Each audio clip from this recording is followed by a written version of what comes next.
Il y a une puissance dans le fait de faire une pause pour reconnaître celui qui tient toutes choses ensemble. Une force est libérée lorsque nous nous arrêtons au milieu des exigences de la vie et que nous choisissons de donner gloire à Dieu. Imagine un voyageur sur un long chemin sinueux à travers des montagnes escarpées. Tous les quelques kilomètres, il s'arrête à un point élevé, non pas pour se reposer parce qu'il est fatigué, mais pour lever les yeux et voir l'immensité du pays devant lui, la beauté de ce qui l'entoure, et les sommets qu'il a déjà conquis. De la même manière, nos moments de louange ne sont pas seulement pour les instants où nous nous sentons épuisés ou avons besoin de soulagement. Ce sont des pauses sacrées pour lever les yeux vers Dieu, reconnaître sa majesté, et acquérir une nouvelle perspective sur le chemin d'où il nous a tirés et vers où il nous conduit. Cet acte de prendre un moment pour louer Dieu nous fortifie pour la suite du voyage. Il nous rappelle que nous ne marchons pas sans but, mais que nous avançons avec un objectif, sous la direction du Tout-Puissant. Le psalmiste a écrit dans le psaume 92 verset 1, « Il est bon de louer l'Éternel et de célébrer ton nom, ô Très-Haut ». Ces paroles ne sont pas simplement une douce suggestion. Elles sont une déclaration que la louange à Dieu est bénéfique pour notre âme. Elle élève notre regard du temporel vers l'Éternel. Elle apporte la joie dans nos cœurs et invite sa présence dans nos situations. Aujourd'hui, je veux marcher avec toi à travers l'importance de prendre un moment pour louer Dieu, même au milieu des luttes quotidiennes de la vie. Je vais aussi prier avec toi une prière puissante, au nom puissant de Jésus. Alors regarde jusqu'à la fin et ouvre ton cœur pour recevoir les bénédictions de cette prière. Tournons maintenant notre attention vers la puissance de la louange qui transforme les atmosphères et amène des percées divines. Mes amis, la louange n'est pas seulement une réaction à ce que Dieu a fait. C'est une déclaration de qui il est au milieu de toutes les circonstances. Il y a quelque chose de transformateur dans le fait de choisir d'élever ta voix en gratitude et en adoration lorsque la vie est lourde. Quand tu loues, tu ne nies pas la réalité de ta situation, mais tu élèves celui qui est plus grand que ta situation. La louange change l'atmosphère autour de toi.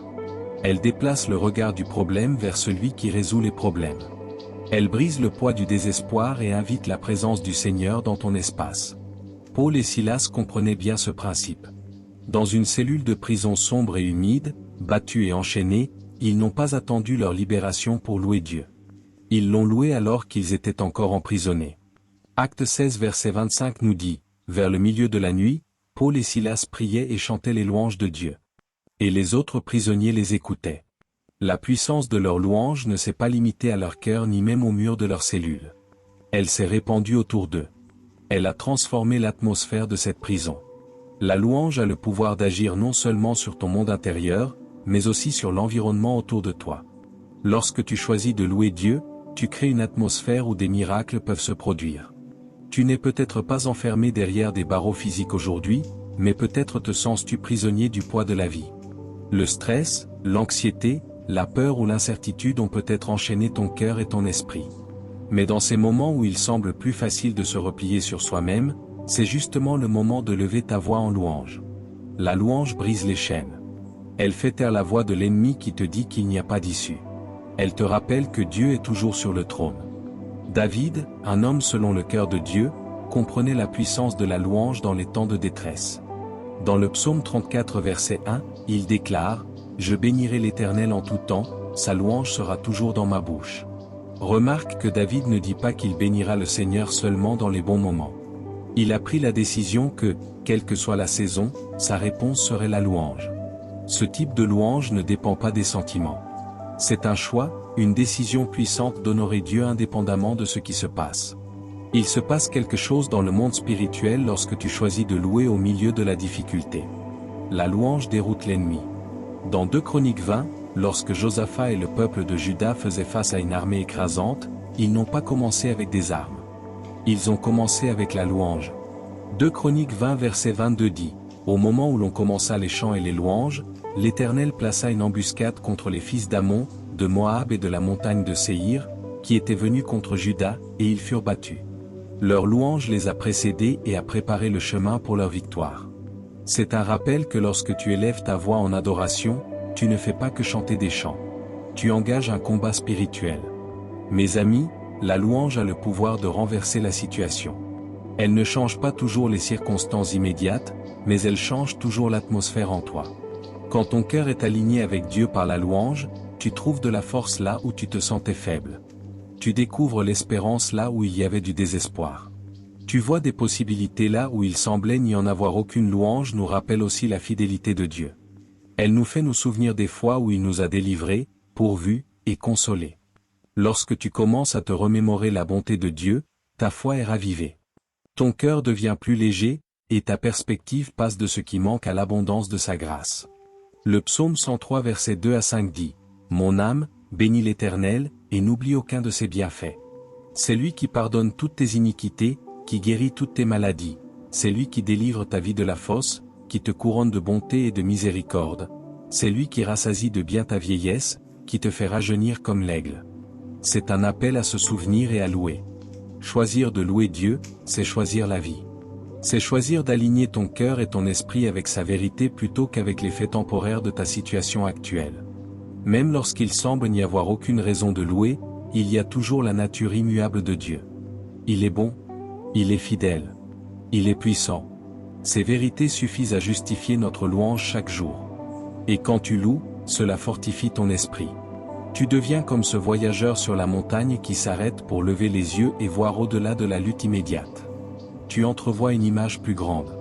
Tu te souviens que Dieu te conduit quelque part, et que le chemin sur lequel tu es n'est pas la fin. Mes chers amis, ne sous-estimez pas la puissance de votre louange. Ce n'est pas juste une chanson ou un mot. C'est une arme. C'est un bouclier. C'est une ligne de vie qui relie ton cœur au cœur de Dieu. Lorsque tu loues, tu déclares que, quoi qu'il arrive, ta confiance demeure en celui qui ne faillit jamais. Réfléchissons maintenant à la manière dont la puissance de la louange non seulement transforme les atmosphères, mais ouvre aussi des portes à la provision divine et libère des bénédictions inattendues. Mes amis, la louange fait plus qu'élever ton esprit, elle te positionne pour recevoir de la main de Dieu. Il y a des moments où l'approvisionnement dont tu as besoin est lié au son de ton adoration. Lorsque tu choisis d'exalter le nom du Seigneur, même quand tes ressources semblent limitées, cela ouvre la voie à la manifestation de sa provision dans ta vie. La louange a le pouvoir d'ouvrir des portes qui restent fermées à la plainte et à l'inquiétude. La gratitude sous forme de louange attire l'attention du ciel. C'est une démonstration de confiance que Dieu est ton pourvoyeur, même lorsque la provision ne s'est pas encore manifestée. Considère l'histoire de la multiplication des pains pour les 5000. Face à la faim de la multitude, les disciples ont vu la rareté. Mais Jésus, tenant seulement 5 pains et 2 poissons, a fait quelque chose de remarquable. Matthieu 14 verset 19 nous dit, « Il prit les 5 pains et les 2 poissons, leva les yeux vers le ciel, rendit grâce, puis il rompit les pains et les donna aux disciples, et les disciples les distribuèrent à la foule. » Avant de multiplier la nourriture, Jésus rendit grâce. Il loua le Père pour ce qu'il avait déjà entre les mains, peu importe combien cela semblait petit. Cet acte de louange libéra le miracle de la provision. Le peu devint plus que suffisant. Mes amis, il y a là une leçon qu'on ne peut ignorer. Lorsque tu loues Dieu pour ce que tu as, même si cela te semble insuffisant, tu te positionnes pour l'augmentation que lui seul peut apporter. La louange reconnaît la source, pas seulement l'approvisionnement. Quand tu remercies Dieu pour les petites choses, tu déclares que tu lui fais confiance pour faire la multiplication. Tu dis, « Seigneur, je vois ce qui est devant moi, mais je sais qui détient le pouvoir de le multiplier. » Il y a des moments où ta provision est retardée parce que ton regard est fixé sur le manque plutôt que sur le donateur. La louange détourne tes yeux de ce qui manque vers celui qui ne manque de rien. Elle te rappelle que Dieu peut faire jaillir des fleuves dans les lieux arides et ouvrir un chemin là où il n'y en a pas. Ésaïe 43 verset 19 déclare, « Voici, je vais faire une chose nouvelle, sur le point d'arriver, ne la connaîtrez-vous pas? Je mettrai un chemin dans le désert, et des fleuves dans la solitude. » Lorsque tu loues, tu t'alignes avec le Dieu qui fait des choses nouvelles, qui crée la provision dans les lieux les plus inattendus. La veuve de Sarepta en a fait l'expérience. Dans 1 Roi 17, elle se préparait à manger son dernier repas lorsque le prophète Élie arriva. Bien que ses ressources soient presque épuisées, elle répondit avec foi. Élie lui demanda de préparer d'abord un petit gâteau pour lui, et elle obéit. Le résultat fut que sa farine et son huile ne manquèrent jamais. Sa volonté d'honorer Dieu à travers le prophète libéra une provision qui soutint sa maison. Cet acte, bien que simple, était une forme de louange, une déclaration de confiance que Dieu pourvoirait, même lorsque la logique disait le contraire. Quand tu offres ta louange au milieu des difficultés financières, tu déclares que ton espérance ne repose pas sur un compte bancaire ou un salaire, mais sur celui à qui tout appartient. Le psaume 50 verset 10 nous rappelle, « Car tous les animaux des forêts sont à moi, toutes les bêtes des montagnes par milliers. » Il n'y a rien de trop difficile pour Dieu. Il n'y a aucun besoin trop grand pour qu'il y pourvoie, et ta louange invite sa provision dans ta situation. N'oublions pas les 10 lépreux qui furent guéris par Jésus dans Luc 17. Les 10 reçurent la guérison physique, mais un seul revint pour rendre gloire. Luc 17 verset 15 dit, « L'un d'eux, se voyant guéri, revint sur ses pas, glorifiant Dieu à haute voix. Parce qu'il revint pour louer, Jésus déclara une bénédiction encore plus grande sur lui, il fut rendu entier. » La louange n'apporte pas seulement la provision, elle apporte la plénitude. Elle ne touche pas seulement les besoins superficiels, mais atteint les profondeurs de ta vie, apportant l'abondance là où il y avait un manque. Mes chers amis, louer Dieu est une clé qui ouvre des portes. Elle déverrouille les trésors du ciel et fait descendre dans tes mains ce dont tu as besoin. Ce n'est pas parce que Dieu retient quelque chose, mais parce que la louange aligne ton cœur pour recevoir. Elle ôte les barrières du doute et de la peur qui bloquent souvent l'écoulement de ces bénédictions. Lorsque tu loues, tu entres en accord avec la vérité que Dieu est ton pourvoyeur, ton soutien est la source de tout bien. Il y a peut-être, en ce moment, des domaines dans ta vie où le besoin est pressant. Tu attends peut-être une percée dans tes finances, ta santé ou ta famille. Mais je t'exhorte, ne laisse pas l'attente voler ta louange. Au contraire, que ta louange soit le pont entre ton besoin et la provision de Dieu.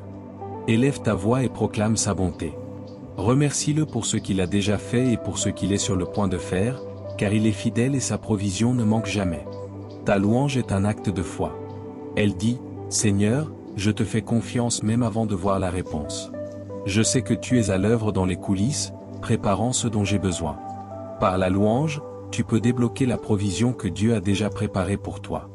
Concentrons-nous maintenant sur la manière dont la louange fortifie le cœur et approfondit la confiance dans le caractère immuable de Dieu.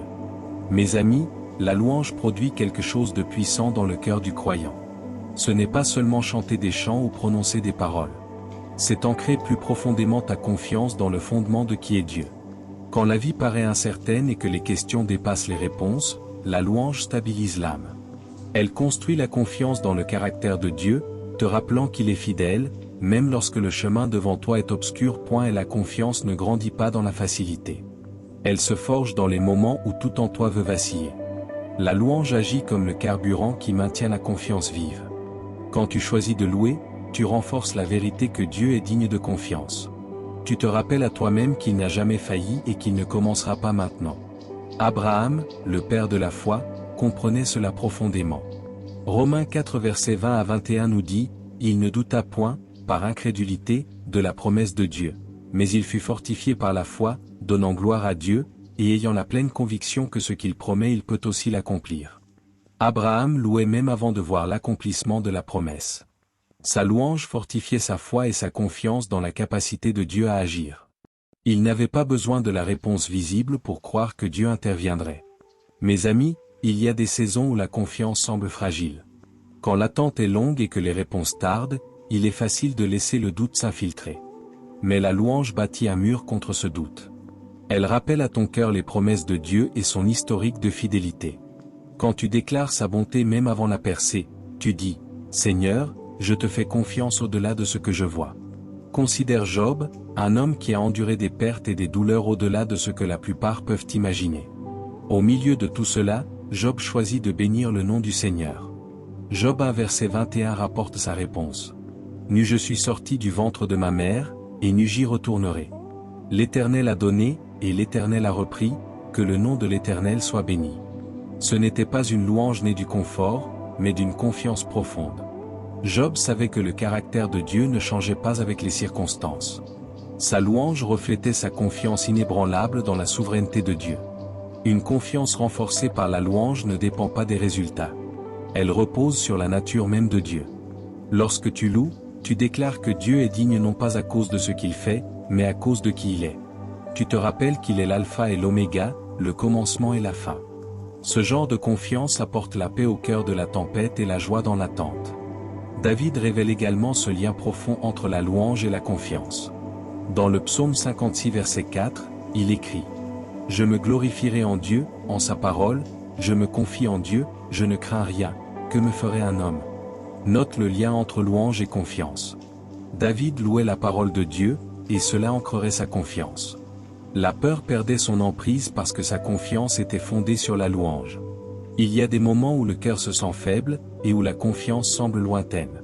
Mais même alors, la louange devient le pont qui ramène vers la force.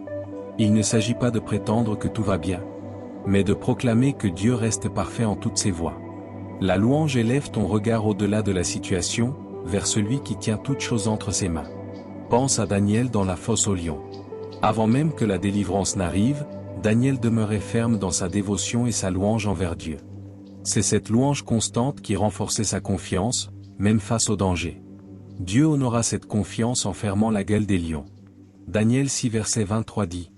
Alors le roi fut très joyeux, et il ordonna qu'on fît sortir Daniel de la fosse. Daniel fut retiré de la fosse, et on ne trouva sur lui aucune blessure, parce qu'il avait eu confiance en son Dieu. La foi et la confiance avaient été nourries par une vie de louange continuelle. Mes chers amis, lorsque vous cultivez une habitude de louange, vous plantez des graines de confiance qui vous soutiendront en toute saison. Cette confiance n'est pas aveugle. Elle est enracinée dans la connaissance de la nature immuable de Dieu. Lorsque tu loues, tu arroses ces graines, leur permettant de croître en une foi ferme, qui te portera à travers les épreuves les plus difficiles. La louange rappelle à ton âme que Dieu est avec toi, qu'il est pour toi et qu'il agit en ta faveur. Même lorsque les réponses semblent lointaines, la louange te rapproche du cœur de Dieu. Elle renforce ton lien avec ses promesses, et rassure ton cœur en lui rappelant qu'il n'en a pas fini avec ton histoire. La confiance ne se construit pas en l'absence de défis, mais dans la présence de l'amour inébranlable de Dieu. La louange t'ancre dans cet amour. Mes amis, continuez d'élever votre voix dans la louange, surtout lorsque faire confiance devient difficile. Que votre louange soit le chemin qui vous ramène à la confiance en l'Éternel. Proclamez sa bonté sur votre vie. Proclamez sa fidélité dans votre attente. Que votre cœur soit fortifié par la puissance de la louange. Que votre confiance en Dieu grandisse à chaque mot que vous lui adressez. Et que votre vie déborde des bénédictions, qui viennent d'un cœur rempli de louanges. Maintenant, à tous ceux qui entendent ma voix, allons devant le Seigneur dans la prière. Je vous invite à prier cette prière avec moi, ou à l'écouter dans la foi afin d'en recevoir toutes les bénédictions. Prions ensemble notre Dieu plein de grâce et d'amour. Père céleste, Seigneur mon Dieu de toute la création, tu es grand et puissant, revêtu de majesté et de splendeur, régnant au-dessus de toute la terre. J'élève ma voix pour t'exalter, car toi seul es digne, toi qui sièges sur le trône pour l'éternité, toi dont la grandeur n'a point de limite. Je te remercie pour ton amour infaillible, qui me soutient chaque jour, et pour tes miséricordes innombrables qui se renouvellent chaque matin. Je rends grâce pour ta fidélité, car tu m'as gardé à travers chaque épreuve, et tu m'as relevé dans chaque vallée. Seigneur, je viens devant toi pour te demander pardon, pour tous mes péchés, ceux que je connais, et ceux que je ne connais pas, qui a attristé ton cœur. Lave-moi complètement et renouvelle en moi un esprit bien disposé. Comme tu m'as pardonné, je pardonne aussi à toutes les personnes qui m'ont offensé. Père, je te loue même lorsque les réponses ne sont pas encore venues. Car je crois que tu es à l'œuvre en arrière-plan pour mon bien.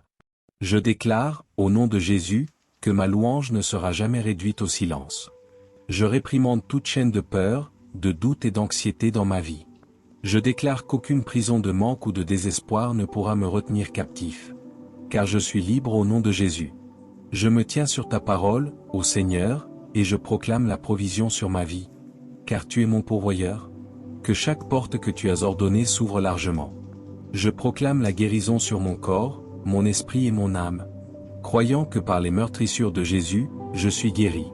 Je réprimande toute attaque de maladie, de douleur, de mal-être et d'oppression au nom de Jésus. Protège-moi, ô Dieu, des pièges de l'ennemi, des embûches que je ne vois pas.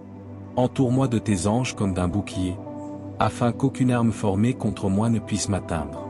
Couvre-moi de l'ombre de tes ailes, là où aucun mal ne peut me toucher, et où aucun mal ne peut prévaloir. Bénis mes proches du même manteau de protection, de guérison, de provision et de paix. Seigneur, alors que je fais cette prière avec tous ceux qui l'écoutent, je te rends grâce pour chaque cœur qui s'ouvre maintenant devant toi. Nous venons ensemble dans l'unité, nous nous élevons mutuellement devant ton trône de grâce. Fortifie notre confiance, renouvelle notre foi. Et ancre nos cœurs dans ton amour inébranlable. Dieu Tout-Puissant, que notre louange ouvre des portes. Change l'atmosphère et libère la provision dans nos vies. Remplis-nous à nouveau de ton Saint-Esprit. Conduis-nous, guide-nous et donne-nous la force de continuer à te louer en toute saison. Nous revendiquons la victoire au nom de Jésus. Nous déclarons la guérison, et nous te rendons grâce pour ce que tu es en train d'accomplir dans nos vies. Que toute chaîne soit brisée alors que nous élevons nos voix en louange. Fortifie nos cœurs pour te faire confiance encore plus à chaque pas que nous faisons. Que ta paix garde nos pensées, et que ta joie soit notre force chaque jour. Car à toi appartiennent le règne, la puissance et la gloire, au siècle des siècles. Merci, Seigneur, d'avoir écouté et exaucé ma prière. Au nom puissant de Jésus, je prie. Amen. Si vous avez été bénis par cette prière, écrivez le mot Amen dans la section des commentaires ci-dessous. Je déclare que toutes les bénédictions contenues dans cette prière reposent maintenant sur vous. Au nom de Jésus. Vous pouvez nous aider à toucher davantage de personnes et à répandre l'Évangile. Vous pouvez le faire en partageant cette vidéo avec un ami ou un membre de votre famille. Et en cliquant sur le bouton « J'aime ». N'oubliez pas non plus de vous abonner à notre chaîne de dévotion matinale. Pour plus de vidéos qui béniront votre cœur et édifieront votre esprit. Nous apprécions tout votre soutien. Vous êtes bénis pour être une bénédiction. N'hésitez pas à laisser votre requête de prière dans la section des commentaires, afin que nous puissions la présenter devant Dieu pour vos bénédictions et votre victoire. Et afin que d'autres croyants sur YouTube et à travers le monde se joignent à nous pour commencer à prier pour vous dès maintenant. Tenez ferme dans la foi pendant que nous prions. À Dieu soit toute la gloire. Que la grâce et la paix de notre Seigneur Jésus-Christ soient avec vous tous.